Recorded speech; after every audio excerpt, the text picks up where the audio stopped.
Hi, if I want to actually change the database that Tscan looks at, I need to change the way it's configured in Windows. So for example, if I look at my database now and I look at my patient list, I've got all these sort of patients in here which are all active.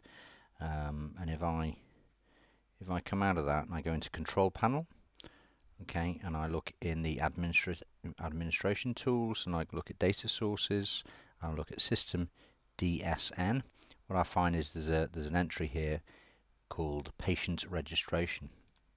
And if I look at the configuration of that, I can see that it's pointing, in this case, it's pointing at my C drive, so it's looking at the Tscan folder in Tscan2 database, and then it's looking at this file, which is the MDB file, .mdb file, which is Tscan DB, Tscan database.mdb, and that's where it's looking to get those records.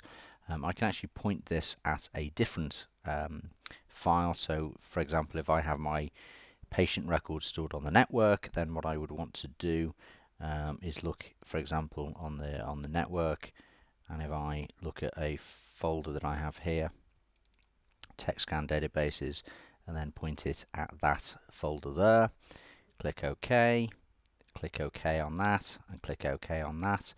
And now if I go back and launch Tscan, I've got no handle plugged in, but there we go. It now opens Tscan, and what you can see is there's the standard load here, which has got the underscore fraction management and such like, because it's actually looking at that database that is on my network drive, of which I've not populated with movies. So I can obviously, this works, I can go into any of these movies as I would do before, no problem, and play them.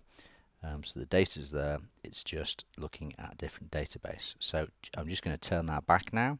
So I come out of Tscan, again, administration tools, go into my database, look in the system, DSN, patient registration. Okay, you won't see this one, this relates to MATscan, but patient registration, and I want to configure that, and I want to select, again, I'm going to point this back at my C drive, so I look at the Tscan folder in my C drive, and it's actually my database is on Tscan2. There it is there. Under databases, it's the Tscan db.mdb file. Click OK there, click OK there, click OK there, and then if I just approve this, launch Tscan again. You do need to come out of Tscan and relaunch it, but launch Tscan again, and there we go. In the patient record, it's looking back at my C drive with all my patient records there. Okay, so that's how you change your network settings.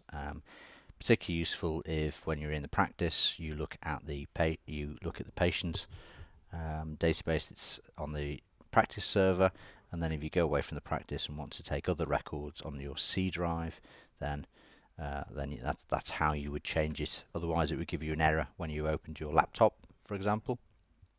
Now bear in mind that if you want to import and export patients into these two different databases, then that will be something slightly different. Any questions, just give me a call and I'll talk you through it.